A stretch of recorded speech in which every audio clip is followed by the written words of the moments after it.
Case ഈ ഓണത്തിന് ഈ വാണം മേക്ക് ഓവറിലേക്ക് മാറാൻ ഒരു കാരണമുണ്ട്. ഈ താടിയുള്ളവർക്ക് അറിയാം താടി നഷ്ടപ്പെടുമ്പോൾ ഉണ്ടാകുന്ന ഒരു മാറ്റം.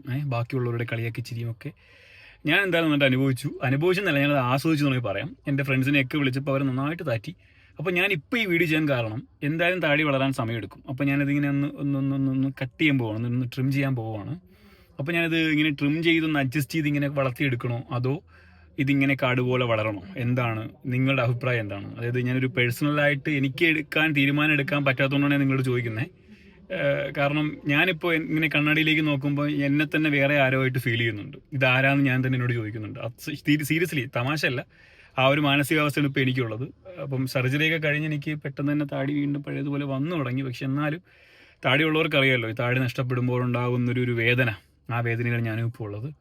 ശരിക്കും പറഞ്ഞാൽ നല്ല വിഷമമുണ്ട്.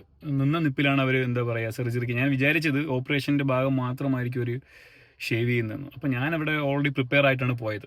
പക്ഷേ പ്രശ്നം അവർ എന്നോട് ചോദിച്ചു, ഇത് ബ്രോ ഇതാകെ ഞങ്ങൾക്കാണല്ലോ വിഷമം. ഞാൻ എന്ത് പറ്റി?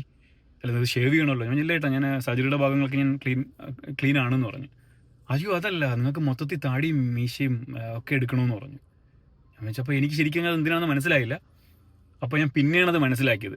ഞാൻ വെന്റിലേറ്ററിലായതുകൊണ്ടാണ് ഈ വെന്റിലേറ്റർ അപ്പം വെക്കാനായിട്ട് മറ്റേ ഒരു ഓസ് ഇറക്കുമല്ലോ ഉള്ളിലേക്ക്. അപ്പോൾ അവർക്കിനെ ഒട്ടിക്കണം. കാരണം എൻ്റെ ഓപ്പറേഷൻ കഴിഞ്ഞ് എനിക്ക് ബോധം വരുമ്പോൾ അനസ്തേഷ്യ തന്നിട്ടുണ്ടായിരുന്നു. അപ്പോൾ അനസ്തേഷ്യ തന്നുകൊണ്ടാണ് വെന്റിലേറ്ററിലേക്ക് മാറ്റിയത്. മരവിപ്പിക്കുകയാണെങ്കിൽ നമുക്ക് ശ്വാസം എടുക്കാനുള്ളൊരു ടെൻഡൻസി കിട്ടും. ശ്വാസം എടുക്കാൻ പറ്റും. നമ്മുടെ അനസ്തേഷ്യയുടെ പവർ കൂടുകയോ അങ്ങനെ എന്തോ ചെയ്തു കഴിഞ്ഞാൽ എല്ലാവർക്കും ചിലപ്പോൾ അത് കണക്റ്റ് ആകത്തില്ല. പെട്ടെന്ന് ശ്വാസം പോലും നമുക്ക് എടുക്കാൻ കഴിയില്ല. അപ്പോൾ ചിലപ്പോൾ ഡെഡായി പോകും. അതുകൊണ്ട് അവർ വളരെ പ്രിപ്പയർഡ് ആയിട്ട് തന്നെ ആദ്യമേ ക്ലീൻ ഷേവ് ചെയ്യും. ഈ സർജറി ആയിട്ട് ബന്ധപ്പെട്ട് എല്ലാവരെയും ക്ലീൻ ഷേവ് ചെയ്തിരുന്നു. കാരണം ഞാൻ അവിടെ ആ വാർഡിലുണ്ടായിരുന്ന എല്ലാവർക്കും സെയിം അവസ്ഥയായിരുന്നു. ഇങ്ങനെ ഷൊണ്ണാപ്പി ലുക്കായിരുന്നു. ഇപ്പോൾ ഞാൻ ഈ ഷൊണ്ണാപ്പി ലുക്കിൽ നിന്ന് മാറി വരുവാണ്.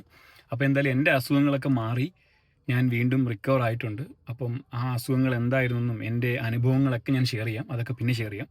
അപ്പോൾ എനിക്ക് ആദ്യം ഒന്ന് റിപ്ലൈ തരാം, ഇതെങ്ങനെയുണ്ട്, ഈ രൂപത്തിലേക്ക് ഞാൻ മുന്നോട്ട് പോകണോ അതോ താടി പഴയ അവസ്ഥയിലേക്ക് വരുന്നതാണോ എന്നുള്ളത്. എൻ്റെ വീഡിയോകൾ നേരത്തെ കണ്ടിട്ടുള്ളവരാണെങ്കിൽ ഒന്ന് കമൻറ്റ് ചെയ്തോ. അല്ലെങ്കിൽ ഈ വീഡിയോ ഏതെങ്കിലും ഒരു വീഡിയോ എടുത്ത് നോക്കിയിട്ട് പണ്ടത്തെ രൂപമാണോ ഇപ്പോഴത്തെ രൂപമാണോ ഷണ്ണാപ്പി നല്ലത് എന്ന് നോക്കിയിട്ട് ഒന്ന് കമൻറ്റ് ചെയ്തോ. ഓക്കെ.